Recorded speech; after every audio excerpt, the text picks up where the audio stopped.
আসসালামু আলাইকুম সম্মানিত দেশবাসী এবং প্রবাসী ভাই বোনেরা আমার আশা করি সবাই অনেক ভালো আছেন সুস্থ আছেন। তো আমরা শেরপুর জেলা থেকে চলে আসছিলাম চট্টগ্রাম জেলায়। তো চট্টগ্রাম জেলার একজন মানুষ আছেন আর সবাই জানেন যে চট্টগ্রাম জেলার বর্তমান যে অবস্থাটা বাঁশখালী না। চট্টগ্রাম জেলা বাঁশখালী। তো আপনাদের এই জায়গাটার নাম কি আপনি? কাতারিয়া। জি, আমাদের জায়গাটার নাম হচ্ছে বাঁশখালী উপজেলাধীন কাতরিয়া ইউনিয়ন, দক্ষিণ কাতরিয়া, বাইমাঝিপাড়া। এখানে শত শত ঘরবাড়ি সব কিছু ভেঙে জুড়ে নষ্ট হয়ে গেছে, পানির সাথে মিশে গেছে। এখন বাইরে আসছে যে শেরপুর থেকে আমাদের এখানে ত্রাণ দেওয়ার জন্য। ওকে, ধন্যবাদ ভাইদের কাছে আমরা কৃতজ্ঞতা থাকবো। অনেক দূর দূরান্ত থেকে আসছে, সেই জন্য আমরা ত্রাণগুলো এখন রেডি করতেছি। আমরা কিছুক্ষণ পরে বন্যায় ক্ষতিগ্রস্ত মানুষদের মাঝে আমরা ত্রাণ বিতরণ করব। আর বিশেষ কথা হচ্ছে যে আমরা এই জায়গায় আসছি, আমার সঙ্গে হেপি আপু আসছেন, মানে আমি হেপি আপুর সঙ্গে আসছি। তো আপু একটু এদিকে আসেন। তো এই যে আমরা যে মানবিক কাজের জন্য আসছি, তো আপনি যদি কিছু বলতেন এই যে আমরা যে ত্রাণগুলো দিচ্ছি তো এটা কিভাবে কি করা যায়?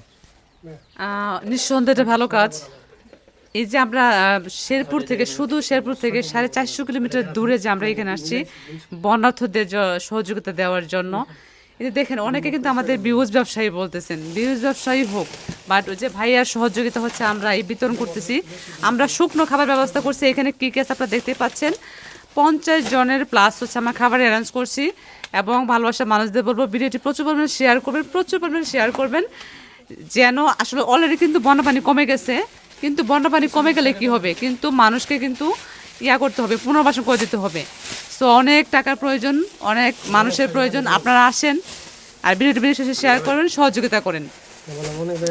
এবং আপনাদের যদি সহযোগিতা বা আপনাদের শেয়ার পাই তাহলে হচ্ছে আমরা আগামীকাল হ্যাঁ পানি কিন্তু কমে না এখনো, কিন্তু একটু কমছে, তাই না? একটু কমছে, কিছু সাইডে একটু একটু কমছে। সো অবশ্যই বলতেছি এরপরেও কিন্তু আমাদের কাজ শেষ নয়, কাজ কিন্তু আমাদের করতে হবে। সো ভালোবাসা মানুষের বিশেষ শেয়ার করবেন অ্যান্ড হচ্ছে অবশ্যই অবশ্যই পাশে থাকবেন আমাদের। ধন্যবাদ সবাইকে। সর্বশেষ আমি যে কথাটা বলতে চাই সেটা হচ্ছে যে মানবতাই হচ্ছে মনুষ্যত্বের আসল পরিচয়। যারা এই জায়গায় আসছেন হয়তো অনেকে ব্যবসা করার জন্য আসছেন, কিন্তু কথা হচ্ছে যে এই জায়গাগুলোর যে বর্তমান অবস্থাটা বা যে ক্ষতিগ্রস্ত মানুষ যে পরিমাণ ক্ষতিগ্রস্ত হয়েছে, তো একজন ব্যবসায়ী এই জায়গায় আসলে কিন্তু তার জন্য অনেক মানুষজন ভিডিওটা দেখছে।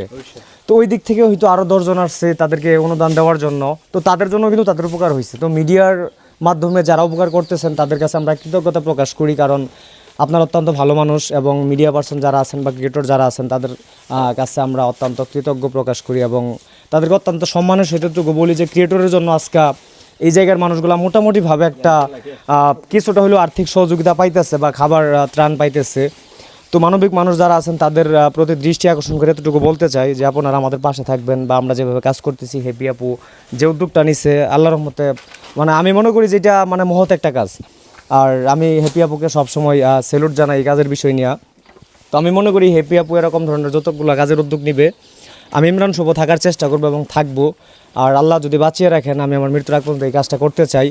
তো যাই হোক, শুধু এই চট্টগ্রাম না, আরও অনেক জেলায় আছেন যে জেলাগুলোতে মানে অনেক বন্যার ঢল আসে এবং অনেক নামা জায়গা আছে, নামা জমি আছে। তো অনেক জায়গায় অনেক মানুষজন ক্ষতিগ্রস্ত হয়। আমরা যেন সারা বাংলাদেশে এমন কিছু জেলা আছে যে জেলাগুলোতে আমরা কাজ করতে পারি। তো যারা আর্থিকভাবে সহযোগিতা করতেছেন তাদেরকে অসংখ্য ধন্যবাদ এবং যারা করতে চাচ্ছেন তারা করতে পারেন। আর পার্সোনালিভাবে হেপি আপুর কন্ট্যাক্ট নাম্বারটা দিয়েছে, তো আমিও আমার যে বিকাশ নাম্বারটা সেই নাম্বারটা দেওয়ার চেষ্টা করবো। আপনারা যারা আছেন তারা যতটুকু পারেন সাহায্য সহযোগিতা করার চেষ্টা করবেন। এবং আমরা আজকের দিন চলেই তো গেছে প্রায়, তো কালকেও আমরা এই জায়গায় আছি, তো কাল পর্যন্ত বা পরশু পর্যন্ত আমরা যাই থাকি।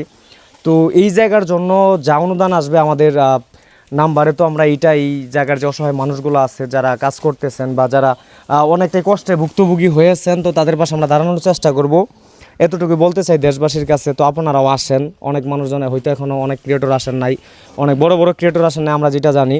তো তাদেরকে এতটুকু রিকোয়েস্ট করতে চাই যে আপনারাও আসেন, একটু দেখে যান যে মানুষগুলোর অবস্থা কী, কারণ মানুষের জন্য হওয়া উচিত। আর সবসময় আমি এতটুকুই বলি সবার উদ্দেশ্যে যে মনুষ্যত্ববান মানুষরা সবসময় মানুষের চিন্তাই করে এবং যারা মনুষ্যত্ববান আল্লাহ তাআলা তাদেরকে যেন সবসময় ভালো রাখে। তো সবাই ভালো থাকবেন, সুস্থ থাকবেন। আর যে অনুদানটা আমরা 50টা পরিবারের জন্য বরাদ্দ করছি, তো হয়তো মনুষ্যত্ব না থাকলে এতটুকু হতো না। তো এই দিক থেকে আমি সবার জন্য দোয়া এবং ভালোবাসা রাখবো। আপনারা যেন সবসময় এরকম অসহায় দরিদ্র মানুষ যারা আছেন ক্ষতিগ্রস্ত হয় তাদের পাশে যেন দাঁড়াতে পারেন। আল্লাহ তাআলা যেন সবাইকে সুস্থ ভালো রাখে। আল্লাহ হাফেজ।